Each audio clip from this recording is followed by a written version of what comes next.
Hey, I know you guys weren't expecting me on a Wednesday, but guys, I've been asked so much over the years, how do you get into property? What are the basic steps, step by step, to buy a property? So I thought I'd make a mini series. These are going to be short, sharp videos around 5 minutes each, taking you through the end-to-end process, all the way from viewing it to renting it out. It's going to be a series, videos coming out each Wednesday for the next few weeks. I hope you find these practical and helpful. If you do, drop a like and share it. If there's any other aspects that you want to know about, put it in the comment section below and I'll make more videos. Enjoy, guys. So guys, last week's video is about affordability, figuring out how much you can afford for a property. If you want to know how to do that, it's a short video, sub 10 minutes. Go back and watch that one. I'll link to it in the description. Today is a fun part. So we're talking about house hunting online, creating a short list of properties that you might want to go visit and maybe even bid on one of them. So first things first, I like to draw up a short list of 3 cities that I'm going to start with and doing some research on. So you've watched my previous video and you already know how much you can afford. Let's say the amount that you can afford is £150,000. What you want to do is start by putting some filters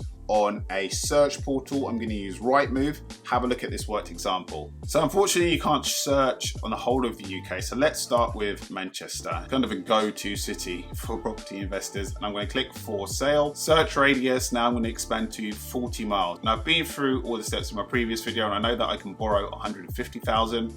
I'm going to leave the number of bedrooms open. I'm going to leave the property type open. And I'm just going to hit find properties. Now I like to do the map view, and what you can see immediately is that you have a ton of search results across different cities. So let's zoom in. You can see that you've got Manchester here. You can see that you've got Liverpool over here. You've got Sheffield over here.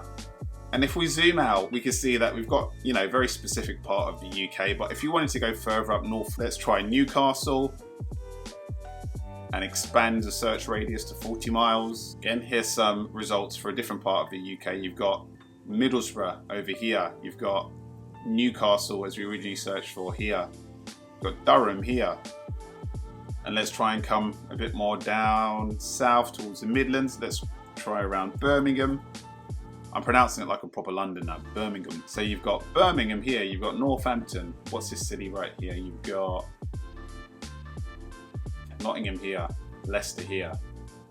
So guys, I've done that basically just to give you an example of how to generate search results across different parts of the UK according to your price range. What you want to do now is to narrow down to a specific city. One of the UK house price indexes, Zoopla, is pretty good because it gives you it by city. And having a look at what the top 5, top 10 cities are in the UK when it comes to house price growth. So you can get a feel of what they are. You've got the usual suspects like Manchester, Liverpool, Sheffield, Nottingham. And these are just for this year, the last 12 months. What you want to do is get a view of how these cities have been growing for the last 5, 10 years. And the way you do that, guys, is you go onto the HM Land Registry website that gives you an overview of all houses bought and sold in the UK for a really long extended time. Let's say we've narrowed it down to Liverpool. You type in Liverpool, you confirm, and you want the statistics for the last 10 years. So this data goes up to July 2023. So let's go back to 2013. So that's 10 years, July, and confirm. And then you just do a really simple bit of maths. So the most recent property prices for Liverpool are £177,000. You can see that 10 years ago they were at £107,000. So that's roughly a 70% increase over the last 10 years, which is really good. That's going to be a city that you're going to consider, that you should be considering looking at in more detail, especially when you compare that to other cities. Let's take Stockton-on-Tees, for example. 163,000, most recently 123,000. So that's roughly a 30% increase over the last 10 years compared to 70% in Liverpool. As you do more research, you'll get a feel of what the comparables are and what is good versus what's not. So let's say you've done all your research and you've narrowed it down to a city. Let's say in this case it's Liverpool. What you're going to do is go back to a search portal. I'm using Rightmove. I'm going to go back to Liverpool. This time we can narrow the search radius all the way down to 1 mile. We really want to stay in the city. We know that we can afford 150,000, and let's find some properties.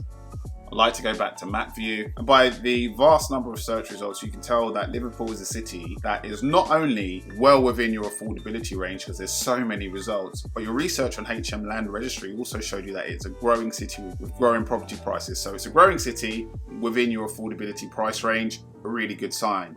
Now what you want to do is narrow down to specific postcodes and streets, because there's so many there. The whole of Liverpool isn't great, okay? There are going to be some real dud areas of Liverpool that you don't want to invest in, and some good ones. How do you do that? Again, research. I really recommend Facebook groups, guys. So you might want to type in the city names and type in like community or residence after that. And here are some quick results on Facebook for Liverpool. You know, you got ones like Liverpool City Community. Probably don't want students because that's very specific. Things to do in Liverpool, that's probably a good one. Liverpool Community News. And what I do, guys, I go into these groups and I say something along the lines of, I live outside in Liverpool, another city. I'm looking to relocate to Liverpool, and I'd like to get some recommendations on nice, safe areas to live in Liverpool with stuff to do. People will flood you guys with comments on different areas. People see it like some kind of postcode war. Everyone's really willing to promote the good areas and willing to bash the bad areas. And from that, you can form a really specific picture of what areas you might want to look into in more detail. And then of course you go back into Rightmove, Zoopla, whatever search portal you're using, and narrow down to those specific areas, postcodes and streets, and form a shortlist of properties. I hope that helped, guys. Next week, we'll be talking about how to view a property in person. Join me on that video. See you on the next one.